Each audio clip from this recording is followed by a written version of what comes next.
Hello dear student, আশা করি সবাই ভালো আছো।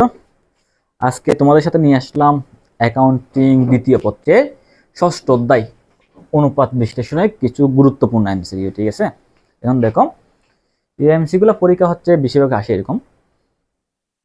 শুরুতে দেখো, এখন শুরু থেকে দেখো, একটি প্রতিষ্ঠানের স্থায়ী সম্পদ 1,00,000 টাকা, ঠিক আছে, ও চলতি সম্পদ হচ্ছে 50,000 টাকা, মৌলিক সম্পদ বলছো 10,000 টাকা হলে মোট বাস্তব সম্পদ কত? ভাইয়া, বাস্তব সম্পদ নির্ণয় করার একটা সূত্র আছে। ঠিক আছে, বাস্তব সম্পদ কেমনে নির্ণয় করতে পারে? বাস্তব সম্পদ নির্ণয় করার সূত্র হচ্ছে তোমার মোট বাস্তব সম্পদ। বাস্তব সম্পদকে আমরা প্রকৃত সম্পদ বলতে পারবো, প্রকৃত সম্পদ বলতে পারবো। ঠিক আছে, তো এটা নির্ণয় করার সূত্র হচ্ছে মোট সম্পদ, মোট সম্পদ মাইনাস মৌলিক সম্পদ, মৌলিক সম্পদ।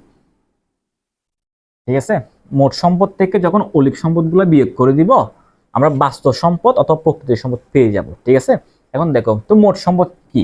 মোট সম্পদ মানে সকল সম্পদের যোগফল। স্থায়ী সম্পদ বলো, চলতি সম্পদ বলো, মৌলিক সম্পদ বলো, দীর্ঘমেয়াদী বিনিয়োগ বলো, সকল সম্পদগুলো যোগ করে হচ্ছে মোট সম্পদ। ঠিক আছে, মোট সম্পদ থেকে যখন মৌলিক সম্পদটা বিয়োগ করে দিব, তো আমরা কি বাস্তব সম্পদ অথবা প্রকৃত সম্পদ পেয়ে যাব।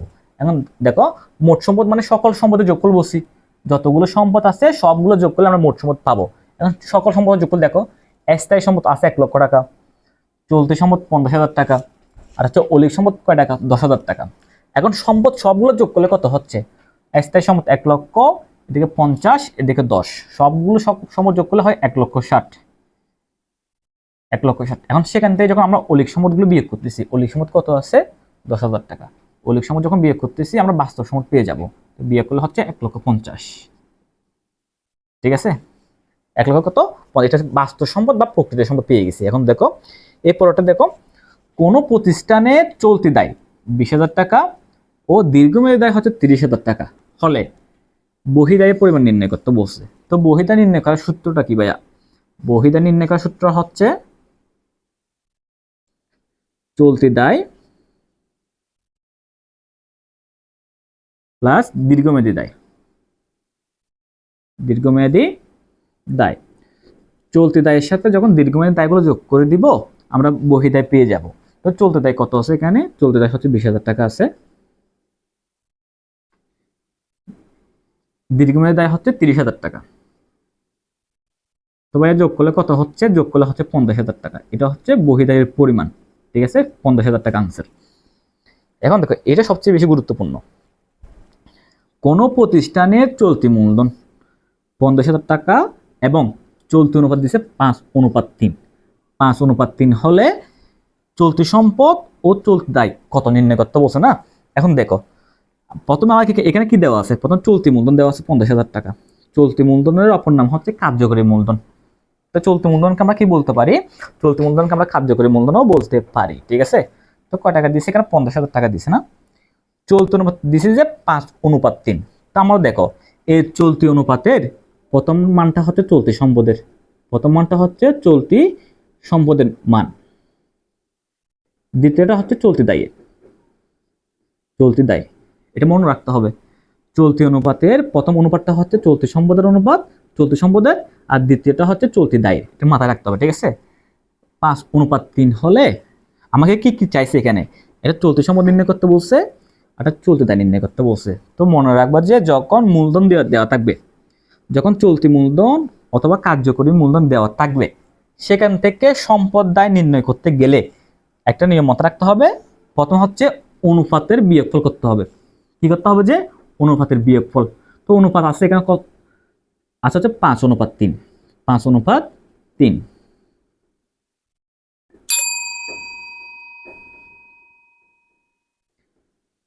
5 অনুপাত কত আছে? যে 3 আছে।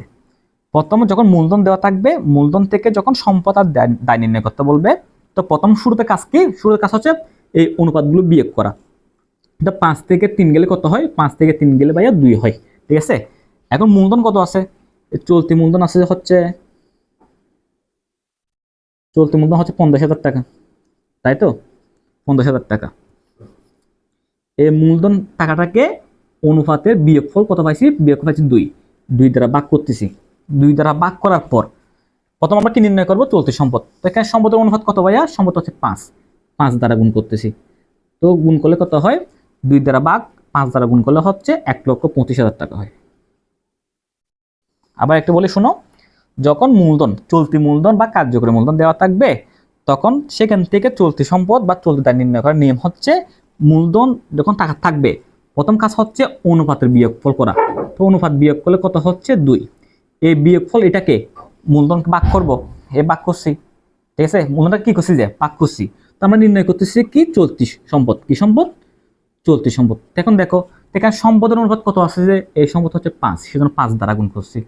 তো ভাগ করে গুণ করার পর চলতি সম্পদ কত পাইছি? 1,25,000। আর একটা কি নির্ণয় করতে বলছে? চলতি দায়। কি নির্ণয় করতে বলছে? চলতি দায়। তাহলে দেখো চলতি দায় নির্ণয় করতেছি। এখানে চলতি মূলধন কত আছে? 50,000 টাকা লিখছি। অনুপাতের বিয়োগফল করে কত পাইছি? 2 পাইছি। 2 দ্বারা ভাগ করছি। এখন এই অনুপাতের মধ্যে দায় কোনটা? দায় 3 না? এর গুণ 3 দ্বারা গুণ করছি। তো 2 দ্বারা ভাগ 3 দ্বারা গুণ করলে কত হয়? 75,000 টাকা হয়। ঠিক আছে? এটা সবচেয়ে একটা গুরুত্বপূর্ণ, ও অনুপাত বেশি সবচেয়ে একটা গুরুত্বপূর্ণ হচ্ছে ওদের হচ্ছে একটা মোস্ট ইম্পর্টেন্ট এমসিকিউ। এটা পরীক্ষায় অধিকাংশ সময় আসে। ঠিক আছে? এই ওদের এমসিকিউ দুইটা হচ্ছে খুবই গুরুত্বপূর্ণ। তোমার সিকিউ তো আসতে পারে, সিকিউ তো লাগবে, এমসিকিউ তো লাগবে।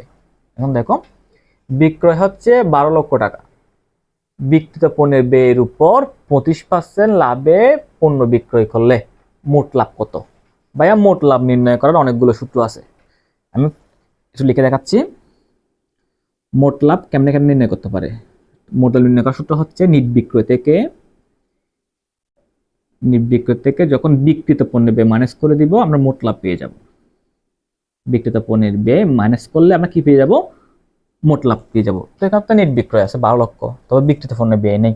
ঠিক আছে? তাহলে এই সূত্র কাজ হচ্ছে না। যখন পার্সেন্ট আকারে থাকবে, এই লাভের হারটা যদি কার উপর বলে? বিক্রিত পণ্যের ব্যয়ের উপর বলে। লাভের হার যখন বিক্রিত পণ্যের ব্যয়ের উপর বলবে, তখন মোট লাভ নির্ণয় করার সূত্র হচ্ছে, দেখো, মোট লাভ সূত্র হচ্ছে নিট বিক্রয় ইনটু লাভের হার ডিভাইডেড বাই 100 প্লাস লাভের হার। এই সূত্রটা কখন হবে? যে যদি লাভের হারটা অথবা মুনাফার হারটা কার উপর বলে? বিক্রিত পণ্যের ব্যয়ের উপর বলে। অনেক সময় বিক্রিত পণ্যের ব্যয়ের জায়গায় মোট ব্যয় বলতে পারে, ক্রয় মূল্য বলতে পারে। একটু মাথা রাখতে হবে। বিক্রিত পণ্যের ব্যয় জায়গায় কি বলতে পারে? মোট ব্যয় বলতে পারে, আর হচ্ছে ক্রয় মূল্য বলতে পারে। তো মোট ব্যয় বলুক বা ক্রয় মূল্য বলুক বা বিক্রিত পণ্যের ব্যয় বলুক, তখন মোট লাভ নির্ণয় করার সূত্র হচ্ছে এটা। ঠিক আছে? এখন দেখো, আমাকে শুরুতে কি লাগবে? নিট বিক্রয় লাগবে। এখন দেখো এখানে বিক্রয় আছে, তো বিক্রয় থেকে যখন বিক্রয় ফেরত বিক্রয়টা মাইনাস করে দিব, তখন আমরা হাতে নিট বিক্রয় পাবো। বিক্রয় থেকে বিক্রয় ফেরত বিক্রয়টা মাইনাস করলে আমরা কি পাই? নিট বিক্রয় পাই। এখন দেখো ভাই, বিক্রয় আছে 12 লক্ষ, তো বিক্রয় ফেরত বিক্রয়টা মাইনাস করার জন্য থেকে তো ফেরতও নেই, বাটটাও নেই, তো মাইনাস করতে হচ্ছে না। তো মাইনাস যখন করতে হচ্ছে না, এটাকে আমরা নিট বিক্রয় বলতে পারতেছি। তাহলে 12 লক্ষ টাকা হচ্ছে নিট বিক্রয়।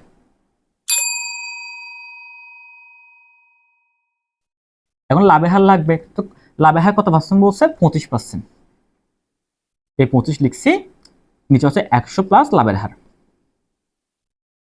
এটা ক্যালকুলেশন করলে হয়তো তোমার মোট লাভ কত আসবে? ক্যালকুলেশন করলে এখানে মোট লাভ আসবে তোমার 2,40,000। এই সূত্রটা কখন হবে? যে যদি লাভের হারটা কার উপর বলে? বিক্রিত পণ্যের ব্যয়ের উপর বলে। তো বিক্রিত পণ্যের ব্যয়ের জায়গায় ক্রয় মূল্য বলতে পারে, মোট ব্যয়ও বলতে পারে, তখন সেম সূত্রই হবে করে আমাকে আনসার মোট লাভটা বের করতে হবে। কথা বুঝছো?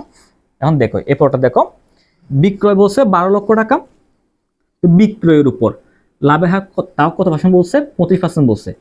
একটু আগে ছিল যে বিক্রিত পণ্যের ব্যয়ের উপর লাভের হার 25%, এখন বলছে ভাইয়া বিক্রয়ের উপর। তো দুটার উপর বলছে না? একটা বিক্রিত পণ্যের ব্যয়ের উপর বলছে, একটা বিক্রয়ের উপর বলছে।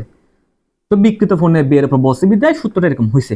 আর যখন বিক্রয়ের উপর বলবে, তখন মোট লাভের সূত্র নির্ণয় হবে যেটা, মোট লাভ সমান নিট বিক্রয়